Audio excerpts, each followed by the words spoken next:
Sporty Jordy, welcome to the show. Hello. That was a lovely little transition. Thank you guys so much for having me. No problem.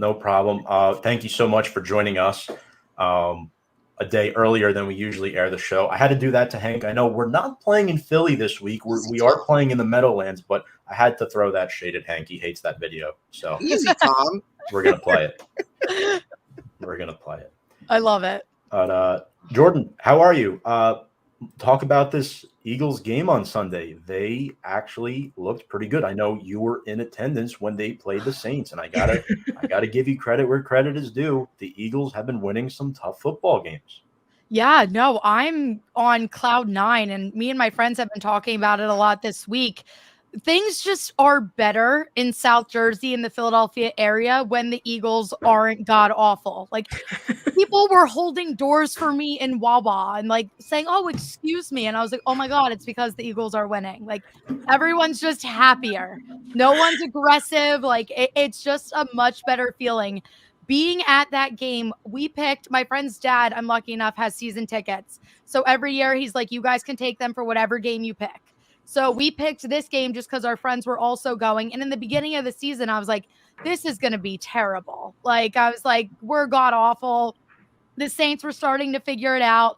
And it ended up being such a great game because we finally are at that point where we were feeling the momentum shift and it's starting to feel more consistent and not just like a good game here and there. So the vibes in the link that day were out of this earth. Everyone was beyond happy. It was absolutely incredible. Absolutely. Yeah, for Eagles are now 5-6, yes. Which heading into this weekend, that's very concerning, Hank. Yeah, I know it is. But Jordy, I have to ask, after another week with all your excitement, with all your feelings on cloud nine and all your celebrations of a victory Monday the next day, are the Eagles now a legitimate threat to make the playoffs as a wild card? Here's if you ask Sam my thoughts during that Eagles Saints game, I texted Sam, I think right after halftime, and said the Eagles are going to the Super Bowl. So I don't know if I spelled a single word correctly. Like, it was a long day leading up to that point, but that did happen in the middle of the Eagles game. Realistically, sober, reacting now, processing everything, I definitely think you can't count us out as wild cards.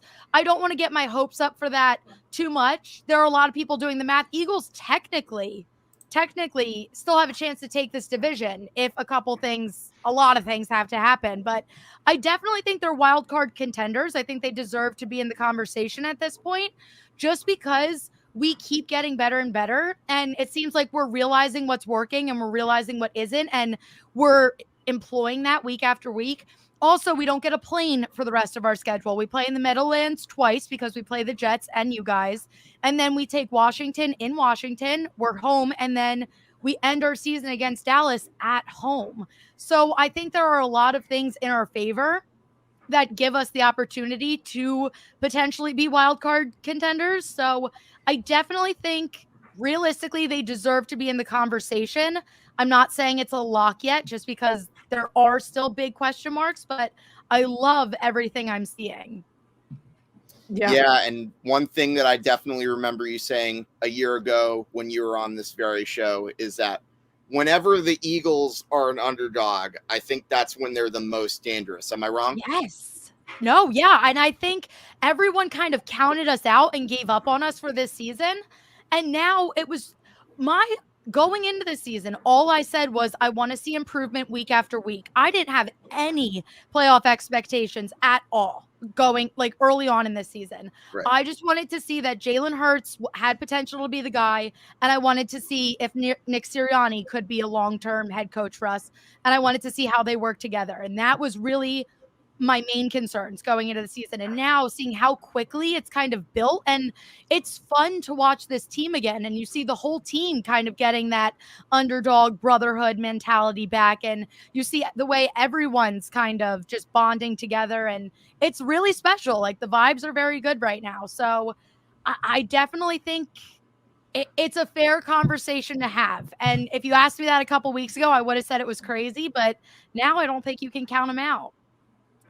I mean, the last time they were wearing underdog masks, they made it to the Super Bowl and exactly. won, so if we get that underdog mentality back, yeah, no, definitely. And they were someone that I definitely I didn't even second guess the Eagles. I was like, not really too scared about them. But now they're on their way up here. And you mentioned Jalen Hurts, which I'm very excited to be the one to ask you this question. Jalen Hurts has obviously been on a bit of a tear lately. He's been improving over the past few weeks. Started off a bit slow, so been a bit rocky since the beginning of his NFL career. What is your stance right now on Jalen Hurts? Like I said, all I wanted this season was to see us starting to move in the right direction. A couple of weeks ago, there was a period where I was like panicking because I was like, I don't know if Jalen's the guy, because I wasn't seeing any like movement. Like it just felt very stagnant. It felt like I was seeing a lot of the same mistakes. Now we're going into, we just finished up week 11? Are we going into week 12 or is this week 11? I don't even know where I am. We're going into week 12. Yes. Yeah. So now week 11 of the season done. He's getting better and better. I love everything I'm seeing. And I know a lot of people, they're more concerned with his arm and his throwing. We've seen that he has the arm to make good throws, stable throws. The one thing that I think still needs work is accuracy. I think a lot of throws are a little bit overthrown or underthrown, but the fact that he's getting more and more comfortable with that. And at the end of the day, like he didn't have a single throwing touchdown this weekend against the Saints. He also didn't have an interception.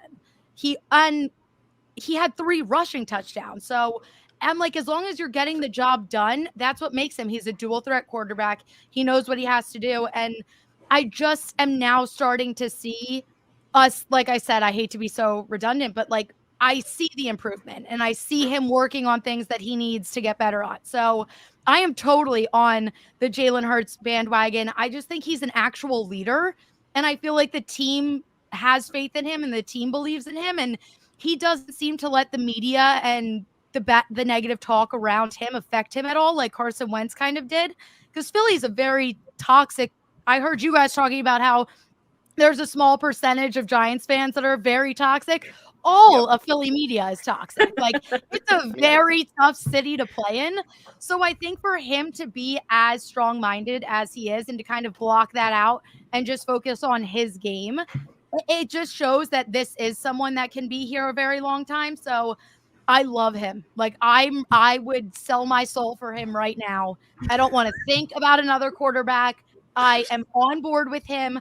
Will this last forever? Who knows? But for right now, going into next season, he is my quarterback and he has my full respect and my full trust, and I love him. I mean, yeah, like you were talking about him not throwing the ball that much. He only completed 13 passes in this game. Yeah, but he took off 18 times. Yes. So he rushed 18 for 69 yards, but didn't even break 150 passing yards. So that should just go to show what kind of quarterback he's kind of. And I mean, it's working though. Yes, and this was going up against the top rush defense in the entire league.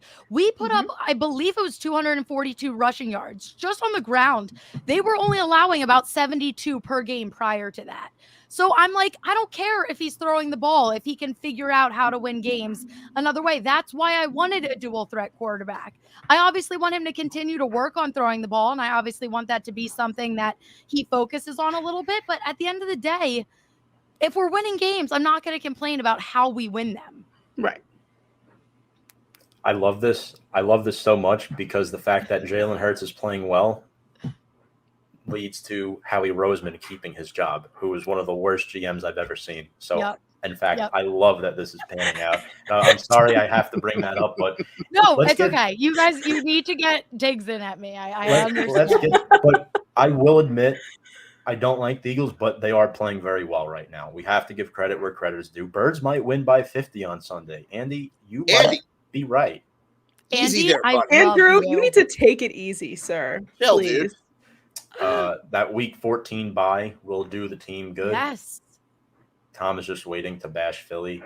Kyle Russo, I'd like to respond to you. Okay. Where has this been with Daniel Jones? Everyone's been doubting Daniel Jones since day one.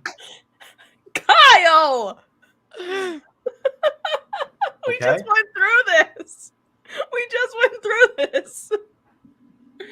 The play action and going under center has made him a better quarterback. I do agree with that. And I also think the addition of Devontae Smith has made him a better quarterback, Jordan, because they finally gave him a legitimate number one wide receiver in Devontae Smith, who, quite frankly, has looked pretty good. What's impressed you the most about him so far?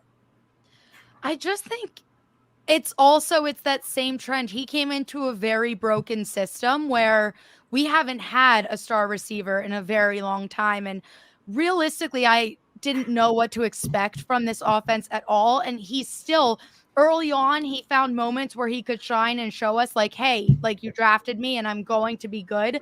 And now he has just become such a stable part of this offense and someone that Jalen can rely on so consistently.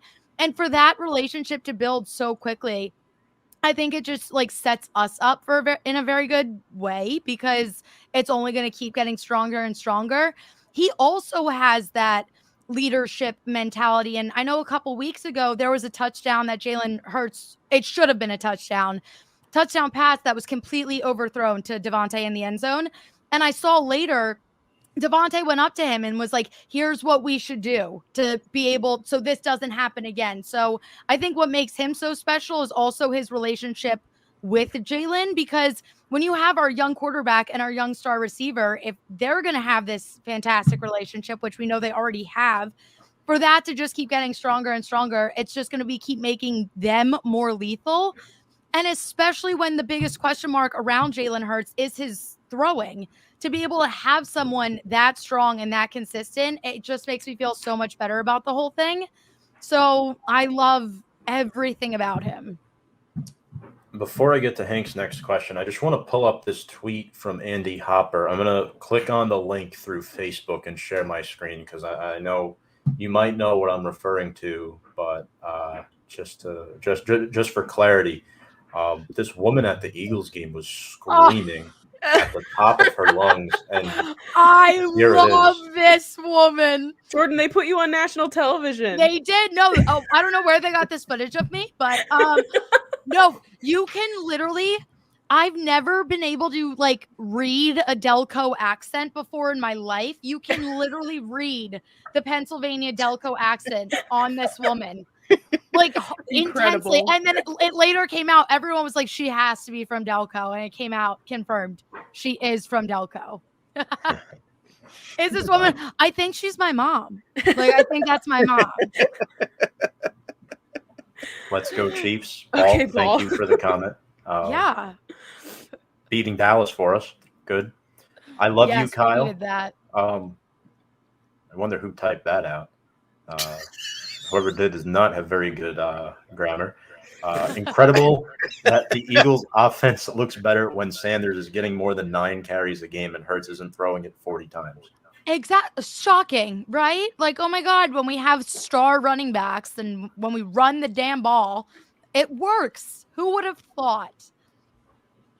Hank, I'm sorry. What's your question? Yeah, no, you're good. So I think the other big news for the Eagles, besides the big win that they had last Sunday, was Dallas Goddard and Avonte Maddox are recently given contract extensions. Now, Jordy, my question to you is, what are your thoughts on these guys getting extended? Do you think this is a good move? Do you think these guys are going to help the Eagles in the long run? Yeah, Dallas Goddard was a must going into the season, and that was on my mind when Ertz was still on our roster. I wanted to lock Dallas in long-term just because I didn't want to get to kind of like what we did with Mailata. I didn't want to get to the point where we had to pay him so much money. Like I wanted to get it done early. I wanted to give him what he deserved. And it was a lot of money. He's getting Kittle money, but I honestly think he deserves it. And they came out after and they said, we paid him in the way because of the progression that he has made and the progression that we understand that he is going to make, because he's another one that keeps getting better and better every season. And he's our only like big guy on this offense to break tackles. And we haven't had someone like that in so long that's just young and fun and can grow on this offense. So he was my number one. We need to sign him throughout this season. Maddox was one that I was on the fence about. But then after the first couple weeks of the season, I was like, we need to get this deal done. Like, I did not want to lose him. He has just flourished this season, and he's gotten so much better, and he's kind of found his own identity, which last season it was very hit or miss, and there was a lot of missed tackles, and I was so frustrated with him.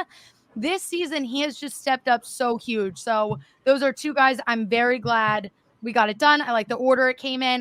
Glad that they got Dallas taken care of, and then we're able to get Avonte as well. So all is great. I love the direction we're going.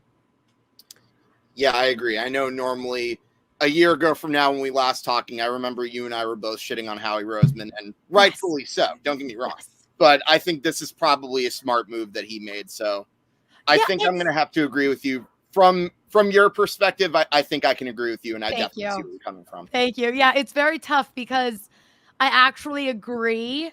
Yeah. Because Howie has been getting slightly better. And I can't I'm not saying he's going to remain that way, but I agree with all of the moves. I think I loved our draft. I gave an A-. The only pick I didn't like was our second round pick. And it's not even that I didn't like it. I just would have gone with Asante Samuel Jr. instead. But literally, and I like who he's signing. I think the deals are very fair. So I really can't roast Howie that much right now, which is weird. Mm-hmm. What a concept.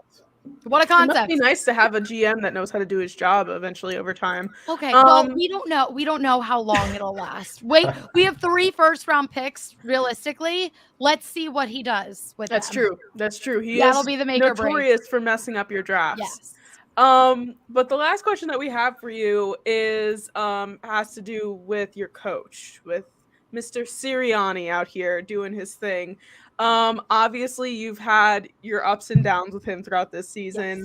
Yes. We did a show together on Halloween in which you were literally dressed up as the flowers that he alluded to when he was speaking to his team. So do you think that, I mean, I know this is his first season. I know you're only 11 weeks in at this point. Do you think Nick Sirianni is the guy? Is he that person that's going to bring you another Super Bowl or another playoff run or, anything for this Eagles team? I feel like it's still too early for me to fully. I definitely like him, and it's been very up and down, because before this season started, when he was talking about rock, paper, scissors at the draft, I was like, oh no, what have we done? Like, I was like, does this man know where he is? And I was very nervous. And then week 1 came out and we had this unbelievable offense. I was like, I would jump in front of a bus for this man. Then weeks 2 through 5, I was like, he needs to go. I'm done. Now, and not actually, but I was just very frustrated with everything I was seeing. Now it seems like he is getting more comfortable, and it seems like Jalen Hurts trusts him, and he's actually figuring out what works on the offense and is doing that consistently. And he's not playing creative, like he's playing smart football, which is all I wanted. So I'm going to say I respect Nick Sirianni right now. I'm not bashing him at all. I love the direction we're going. And I just want to see more. I just think it's too small of a sample size, given how quick it was up and down and then up again. I want to make sure the up is going to stay and then flatten, and I want to be good consistently. So I think it'll be more towards the end of next season where we see officially if he is a long-term guy. But as of right now, I'd honestly say my biggest red flag is Gannon, our defensive coordinator, and our defense is also getting better. It took a little bit longer, but he's the biggest question mark to me right now. So Nick Sirianni, I kind of like him. He's a quirky dude, very weird, but it could work. Yeah. It seems to be working. Young too, which is what you like to see. Yes. Connects with the players well. But to your point on Devontae Smith, the last question I asked you, I got to say, and Daniel Bakley brings up a good point, also an Eagles fan, by the way. Slay has Smith under his wings, I guess that's a pun intended, in practice, and has challenged him as a player. And Smith has noted that in some of his recent play. Well, Slay had a 51-yard pick 6 on Sunday, and Devontae Smith has been playing really, really well. So I think the two of them going up against each other has really benefited to the Eagles' success. I mean, they just put up 40 points on the New Orleans Saints. It's not easy to do. Darius Slay said that after every practice and every game, Devontae will go to him and be like, what did I do wrong? What can I do better? And it's just kind of like, it's a weird thing because you would think normally you would have a veteran receiver kind of coaching a young receiver. But I think this dynamic honestly could work better because Darius Slay is going to know what Smith has to do out there and he's going to know the guys that he's going up against. So I think things like that are going to be what kind of just helps us keep getting to that next level. So I love that relationship. And Darius Slay has been phenomenal. He's had 3 touchdowns in his last 4 games. Like and there were people when we signed him that said it wasn't worth it, blah, blah, blah. He has just come so into his own. And I think he's falling in love with Philadelphia and he just fits here so well. So I can't say enough good things about Darius Slay right now. Yeah. He really fills in all the check boxes, right? When you look on cornerback number 1, for me at least. Just want to roll through a couple more comments before we start to preview this game against the Giants. The review and preview admins are wild tonight. That we are. Goddard is very underrated, coming from a Patriots fan, by the way. Wow. I don't know if we remember this comment from a year ago. Yes, yeah. Life savings. I totally remember that. That was the one that got us all into that epic laugh attack, no? Yes. I think so. Yeah. That was the one that we clipped down and put on YouTube. It was awesome. Yes. No, and I will. My life savings will be on Birds -3.5 because Birds were 2.5 favorites against the Saints. Yeah. And I was like, I think we're going to win by a touchdown. Little did I know we were going to be like good, but sorry, Giants people. You're good. Last year, Jordan, we had you on the show. The Eagles were in first place. After that show, let's just say it did not go well for me. Let's hope things go differently this year. Not really, but sure. Hopefully we tread upward instead of downward. Speaking of this comment, Sam, I saw Gabe on Saturday night in a bar, just randomly saw him, did not know he was going to be there. And I'm like, you know what? Your Vikings are going to win tomorrow. They're going to beat the Packers. And that's who the Eagles are competing with for the 7 seed. It's the Minnesota Vikings because they look really good right now. It always comes down to us against the Vikings. We're always in this weird thing with the Vikings. Roseman needs to be GM of the Phillies. I don't want to give him too much credit. I'm not ready yet. Fire Gettleman. Agreed. Yeah. Who knew Roseman would outlast Gettleman? That definitely was not on my 2021 bingo card, as Jordan likes to say. Laurie. That is one of my lines. Flower power. Oh yeah, I had my flower headband in my hair at the game this weekend. Eagles are 3-1 since the flourishing press conference. So maybe we are budding. Maybe it's what they needed. Yeah. Falcons fan in the comments.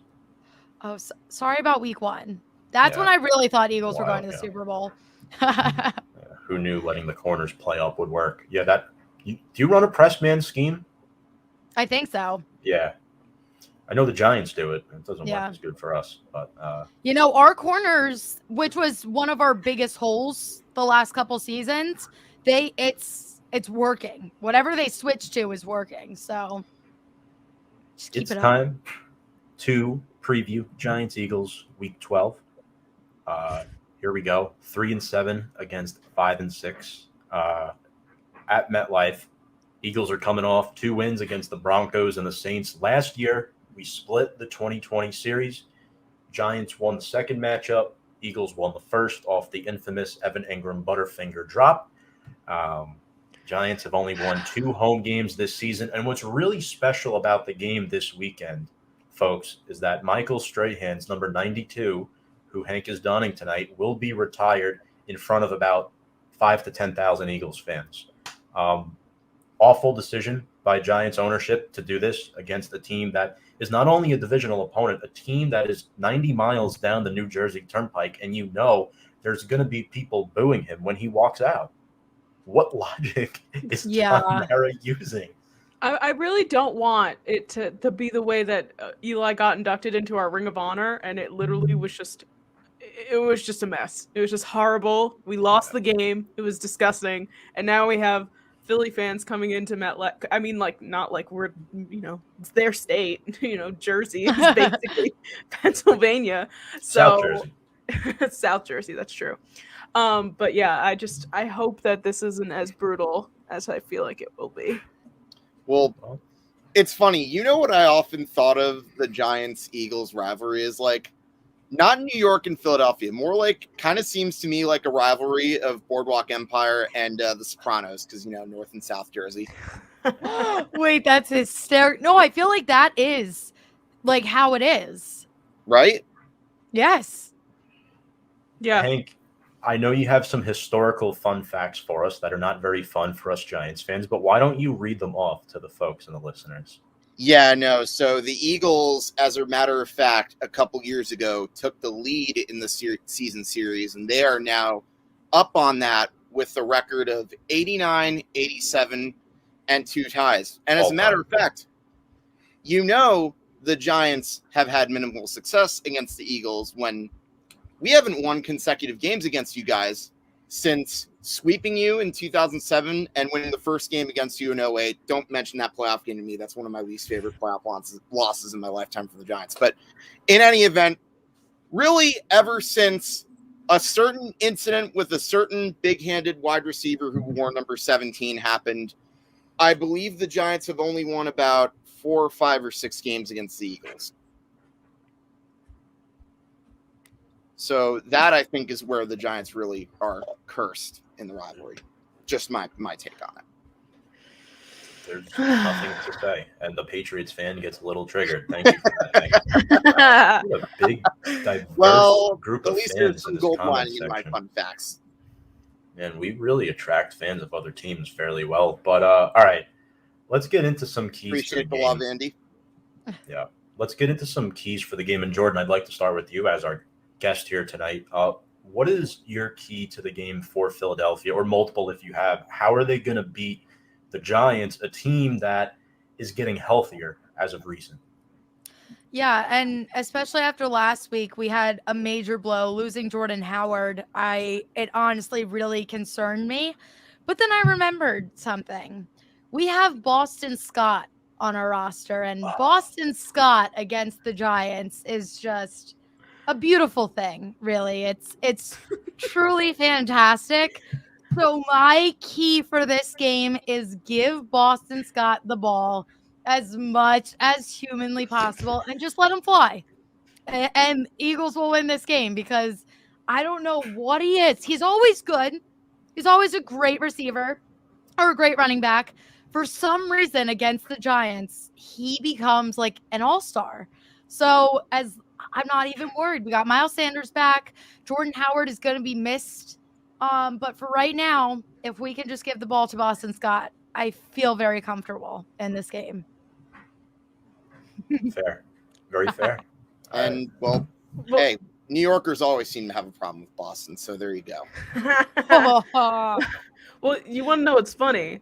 Is my key to the game is stop the run. So there you go. That's very telling as to how Jordan and I's brain works, figuring that we share collectively. Collectively. So I literally wrote down, please stop the run, because first of all, we also have to establish our own run game, but that's a different thing for a different day. We don't have time to unpack all of that.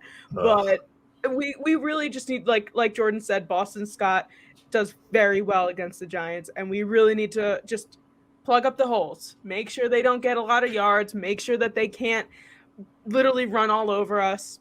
And that's going to be a big thing, especially because our defense is stronger than our offense. We do need to defensively stop the other team from scoring points, a concept. So I would have to say that stopping the run is the Giants' key to this game.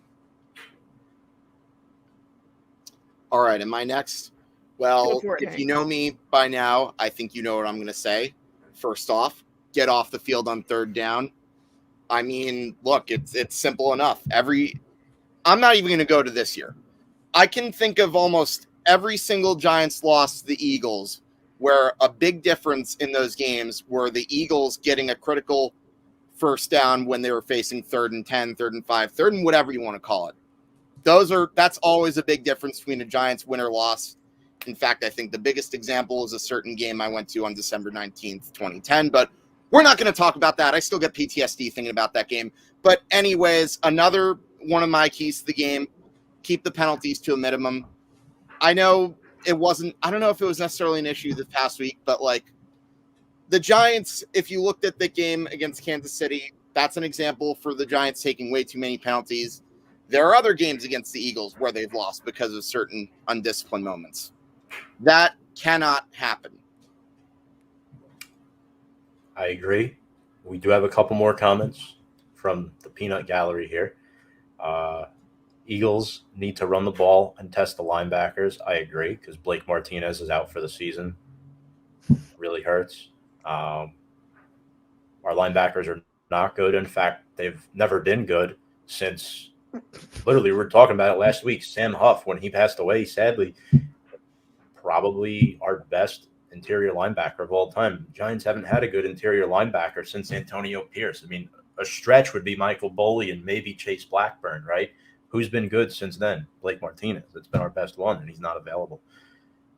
This guy's a riot. Key to the game, scoring more points than the other team by the end of it. You got it, Noah. Yes. You got it.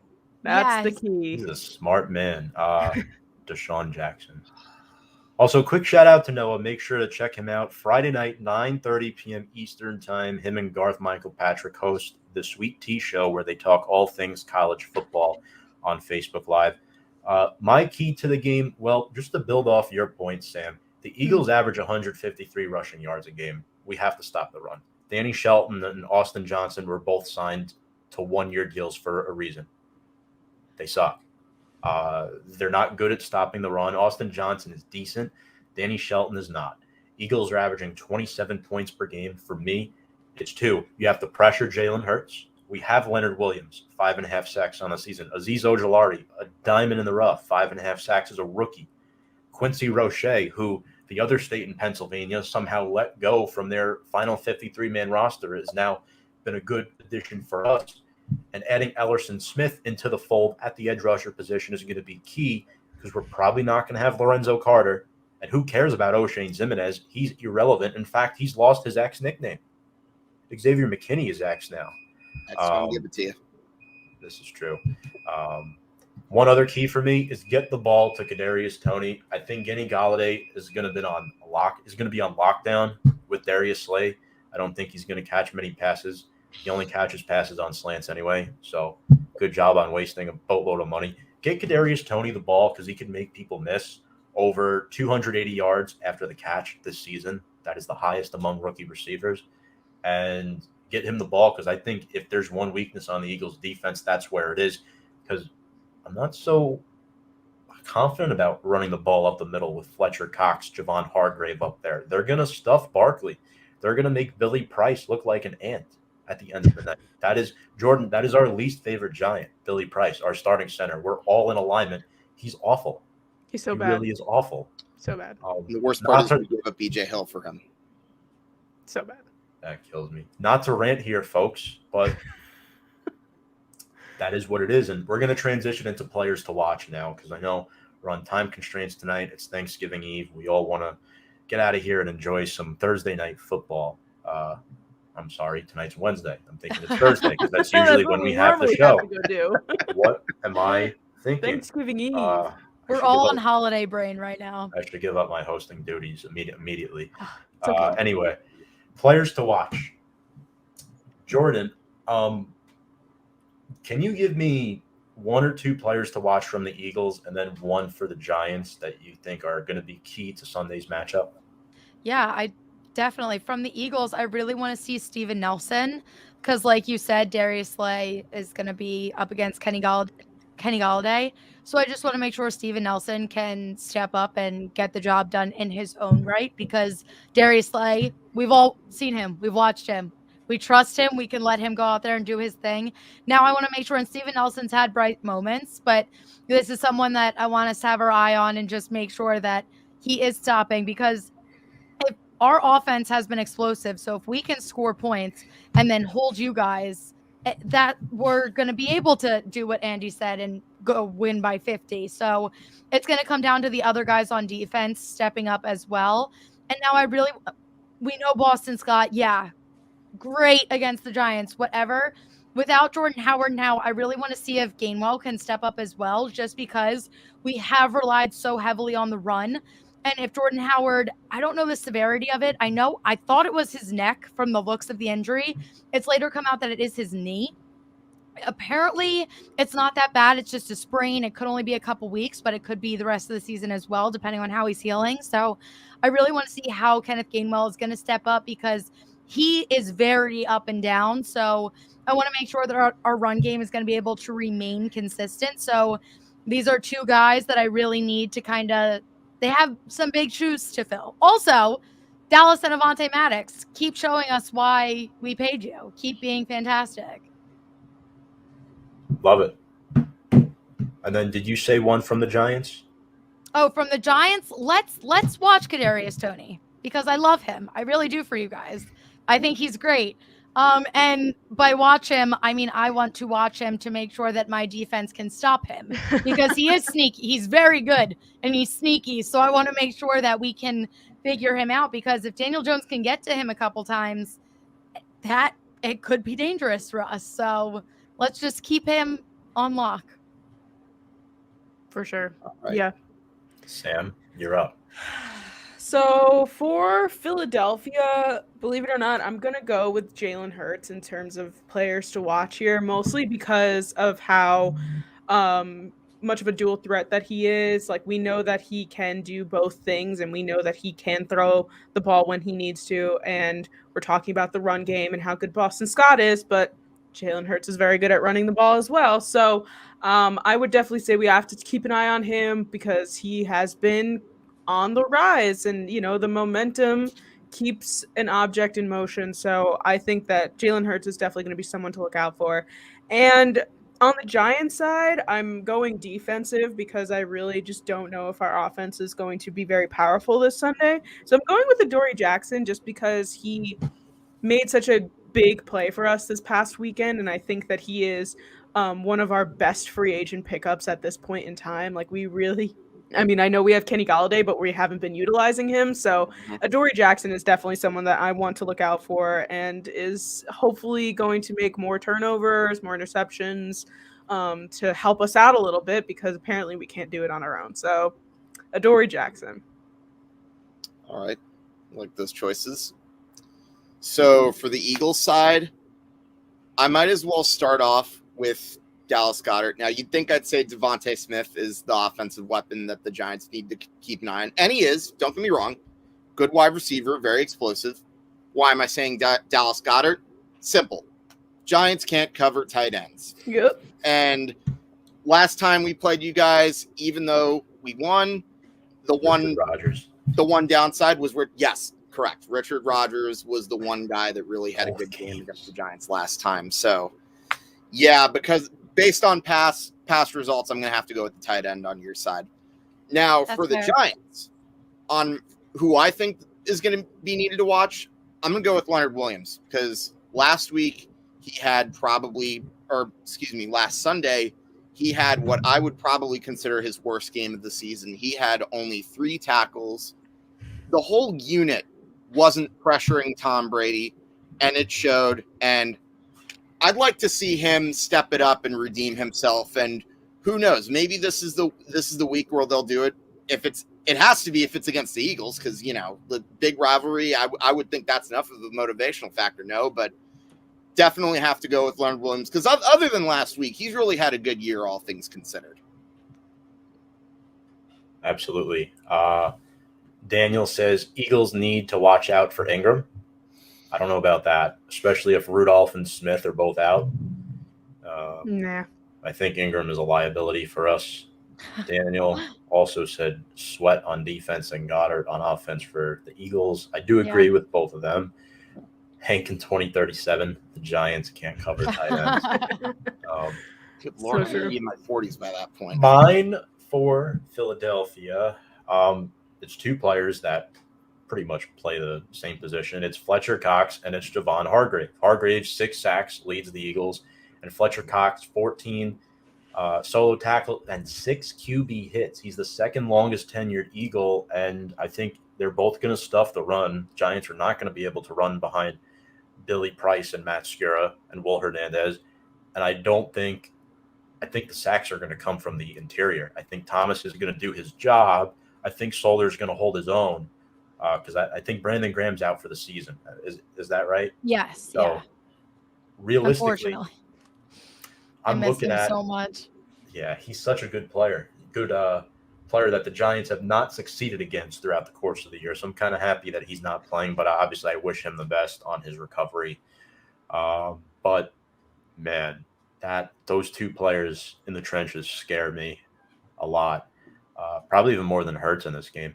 But for me, for the Giants, Jordan said Toney. That was a good one. Sam said Dory. Hank, you went Leonard Williams. You know what? I'm going to go with Xavier McKinney because if there's any player on the defense that's going to be able to cover the tight end, it's him. You can bring him in the box formation, 8th man in the box, cover Goddard off that. Yeah, I mean, McKinney's the fact that I'm struggling over this is sad. That's how sad this Giants team is. Golladay's not going to be a player to watch. I mean, he'll be a player to watch, but is he really going to be? Because he's going to be blanketed. Barkley, can Kitchens find a way to use him? I don't know. So McKinney, for me, the 4 picks and the 7 passes defended, he continues to shine and improve. And with Peppers out for the season and Logan Ryan status unsure with COVID, we don't know if he's going to play or if he does play, if he's going to play his full allotted normal snap count. McKinney's going to be a guy to watch. Man, we got to get some production out of the 5 tech position on Sunday. That really worries me. Thank goodness this game is at 1:00, by the way. Giants have never won a game 4:25 or later with Jones as the quarterback. Wonderful. Ever? Ever. The last 2.5 years? Yeah. Oh, okay. Yeah. Giants, his first start was a win. Okay. That was a 4:05 start at the Bucs. Okay. But 4:25 and later, it's past his bedtime. Correct. Yep. Yes. Sorry. He got good sleepy nannies. Two Yeah. of He turns into a pumpkin. a goody two-shoe. And then nobody mentioned Devontae Smith, really. 11 big plays on the season. The guy averages a good amount of yards per catch, almost 700 receiving yards. But the injury report for both teams, obviously Davion Taylor ruled out for the season today for Philadelphia. Sean Bradley is probable. Jordan Howard is doubtful. But with Sanders and Scott, I really wouldn't be concerned, Jordan, if I'm Yeah. backfield. We honestly kind of jinxed ourselves too, because when Miles was coming back, we had Jordan Howard, Gainwell, and Boston Scott. And Sirianni was like, this is a good problem to have because we have all this depth. We just got to figure out who our starting 3 are going to be. So we still have guys, but he's just been such a force. Like our offense, I think, is going to miss him. So I'm hoping it's not too serious. We get him back. Realistically, if we could get him back right after the bye, if we can make it through the next couple weeks, I think that still puts us in a very good position. So let him rest. And then hopefully Boston Scott can do what Boston Scott does against the Giants. Yeah, be elite and win the Eagles games against the Yeah, and Giants. hopefully Miles McFumble hands can hold on to the ball a little bit. The successor to Barkley, both Yeah. Penn State running backs. So for the Giants, Sterling Shepard, we hope he's back this week. He is officially listed as questionable, but signs are pointing up for him this week, which is good. Kyle Rudolph, there's no word on him yet with what's going to happen. Caden Smith missed Monday night's game with the knee injury. That was brutal for our running game. Lorenzo Carter, O'Shane Zimenez, Nate Ebner, and Colin Gillespie, one of the 2 fullbacks on our roster. Who knew an NFL team in 2021 carries 2 fullbacks on their roster? Good Lord, guys. And I just got this notification from the New York Post. People are slandering Daniel Jones for saying that he's going to miss Jason Garrett. Daniel Jones says he shoulders responsibility for Garrett's firing. Well, what else do you want your quarterback to say? What do you want to say? Congrats! I'm so happy he's gone. He would never say that. Yeah, like they can't come out and say that. New York media is just real tough. That's just how it is. Yeah. It would be nice to see Watkins or Rager step up, but that's too much to ask at this point. LOL. That's a fun one. Watkins has a moment here or there. Rieger. He means Justin Jefferson pick still haunts Eagles fans. I Last will comment. never get over it. Ever. And then it was so funny because I was like, all right, like this was me trying to talk myself off the ledge. I was like, with our second round pick, maybe we'll go get Mims. And I was like, and we'll have this cool wide receiver like duo kind of thing. And then we took Jalen Hurts. And I was like, oh, okay. Like we just have no idea. Because at that point, like that was the biggest shock ever. Now looking back, it's okay. But in the moment, I was just like, what? Like it was pure shock. It was horror, honestly. Here's our good friend, our mastermind, Brian McArdle. Giants players to watch. He was our guest last week. Brian, congrats on the win, by the way, and predicting a Tampa Bay win. Really appreciate that. Our entire defensive line, you guys gave Brady enough time in the pocket to prep his Thanksgiving turkey on Monday. Indeed. Wow. Indeed we did. That was a shot. Brian, why don't you predict this Giants game for us in the comments as well? While you're at it, you've been pretty much undefeated this year, except for one time. Speaking of that, let's get to our predictions, our last segment of the show. Jordan, we'll start with you. Who's winning this football game on Sunday? Are the Eagles getting back to 500?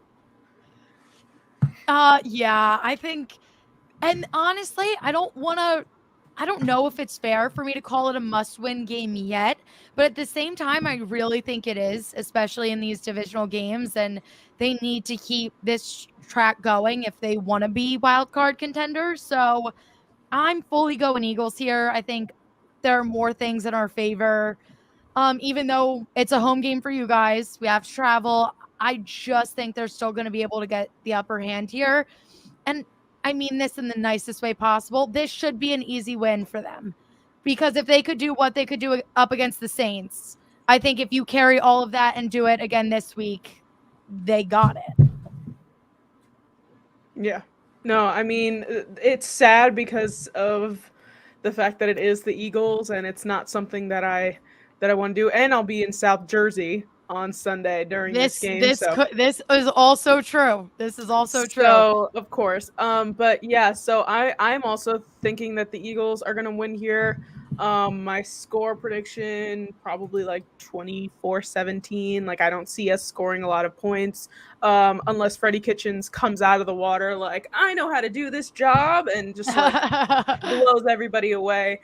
But I just, after this past week and the transition with the coordinator, everything going on, the media bashing Daniel Jones for saying that he's going to miss somebody is whatever. But yeah, so I think the Eagles are going to win, but I feel like between the two matchups that we do end up having with the Eagles, I'd really love if we just had one win, make it a 1-1 situation, but I just don't know if this is the week that it's going to happen.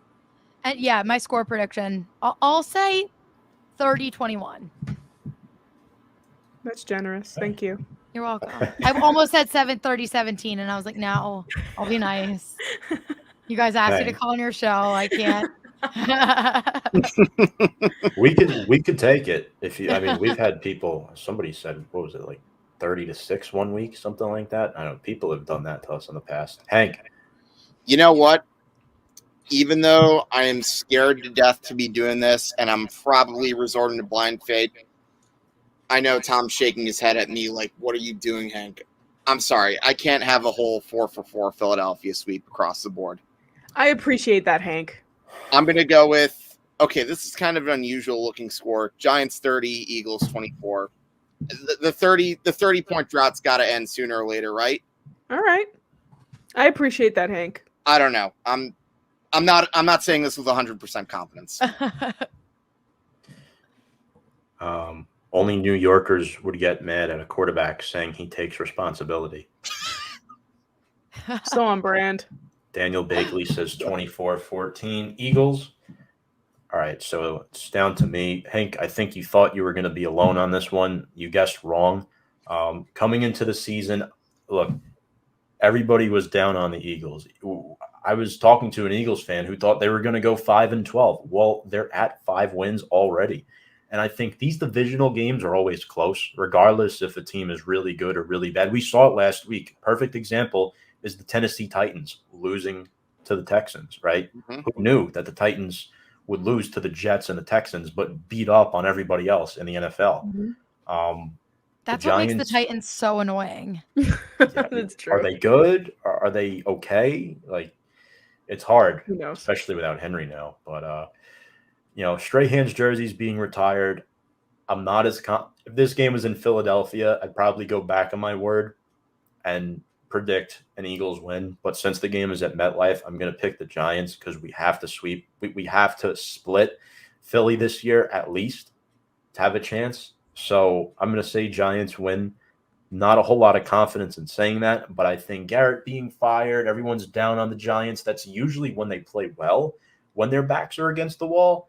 So I have a feeling the Giants are going to win this matchup by a field goal. You know what? Final score, as Michael Strahan once said, 17-14. 17-14 is the final. He did say that. One touchdown, we are world champ. The glory days.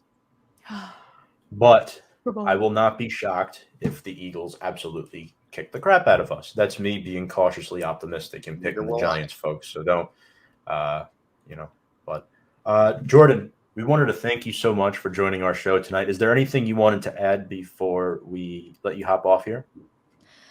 It's a little scary right now because I feel like we all talked pretty highly about the Eagles and kind of like what we were hinting at when Noah was hinting at in the chat.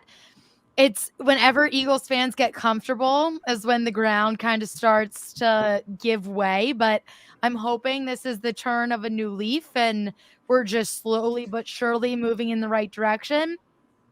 I would be very happy with the wild. I know, drunk words. Eagles are going to the Super Bowl, but on a sober, calm, cool, collected note, I would be very happy with wild card, just to, even if we lose in the first round, just to kind of show that everything and all the pieces we've gotten are working. So just going to take things 1 week at a time. But thank you guys so much for having me. If you could please plug your podcasts that you do, I'm sure the fans really appreciate it. If you don't know Sporty Jordy, the floor is now yours. Yes, thank you. Yeah, you can find me on all social medias everywhere. I finally got my handle the same for everything. So at the Sporty Jordy, Twitter, Instagram, TikTok, all of it. I post, my YouTube channel is just Sporty Jordy, so you can find me there. I also host the Fantasy Underdogs podcast Mondays and Thursdays. See, we're all messed up on when football is actually playing. Mondays and Thursdays before the games, and also Sunday mornings with Sam starting at, do we start at 11 or 11:30? 11. 11:30. 30. We're all on holiday brain, but yeah, you can find me all there. This Sunday at 11:30? This Sunday at 11:30. Very cool. We'll have to check that out. We'll get all of our picks for the games. Just get ready for another crazy week of football. Well, Jordan, thank you so much. And we have one last comment. Nice to hear a rational Eagles fan for once, unlike Daniel Bakley. Sometimes. If we lose this game, this lovely Eagles block that Sam got for me, it will be thrown. And it does get thrown often. I don't know how it's still intact. All right, Jordan. It's her emotional support Eagles block. It is. It's my emotional support Eagles block. Indeed. Got to keep that block intact. Well, we hope you enjoy the rest of your evening and hope you have a very happy Thanksgiving on behalf of Review and Preview, Jordan. Really appreciate your time. Thank you. You guys too. Bye, Jordan. Bye. That was Sporty Jordy, Philadelphia Eagles fan. Very rational, as always. Before we sign off tonight, Sam, you have a quick announcement for the folks at home. This isn't bad news or anything. Sam is still going to be a part of our team, but our show starting next week is going to begin to change just a little bit. Yeah, so fortunately, I have been offered a new job. I will be working at night, so that is why I won't be able to do the live shows any longer. I'm going to be over at NFL Films in South Jersey, which I'm very excited about. I'm returning. I worked there before, so it's a very exciting time. However, it just means I will not be able to do the live shows anymore, but I will still be involved in Big Blue Avenue. I will still be involved in review and preview. I'll probably be doing pre-recorded stuff that Tom and Hank will so graciously show my face on the show still, so you can still find me here, just not live. But yeah, so it's sad but also very exciting for me, and yeah, I'm sad to leave you guys on our live shows, but I know that this is not goodbye. It's just No. we'll be doing other things at other times. Yeah. And we will probably, if there's any turnover tea, we will have Sam pre-record that and play that on the live show. So she will still be somewhat on the live show, just not physically here. But Sam, and I think I'm not going to speak on behalf of Hank, but I think both of us are in alignment that you've been an outstanding addition to our live streams this season. Very much so. A lot of great insight and a different perspective on things sometimes. Sometimes it's good to get a lot of differing opinions on the Giants, even though the three of us typically think in a similar mindset, I think, when it comes to the Giants. But we couldn't thank you enough for being one of our live show members this season for Big Blue Avenue, and we look forward to working with you continuously moving forward. So thank you so much. And thank you guys for bringing me on this season. It's been a great 11 weeks, and I've had such a blast with you guys. I love you guys, and I appreciate you all. We got a couple last comments for Sam. Noah says, happy Thanksgiving, guys. Good luck. And thank you. Daniel as well. Good luck with NFL Thank you so much. Good area. Of course. The shade being thrown. Hank, final thoughts? First of all, Sam, I just want to say again, congrats and best of luck at NFL Films. Thank you. I know damn well you are going to absolutely be killing it at that job. It is right up your alley. And listen, you made Big Blue Avenue even better. From the minute you joined our show as our first guest. I love hearing your thoughts. And yeah, like Tom said, a lot of the times we pretty much have the same ideas anyways, but you know what? Great minds think alike. So is that necessarily a bad thing?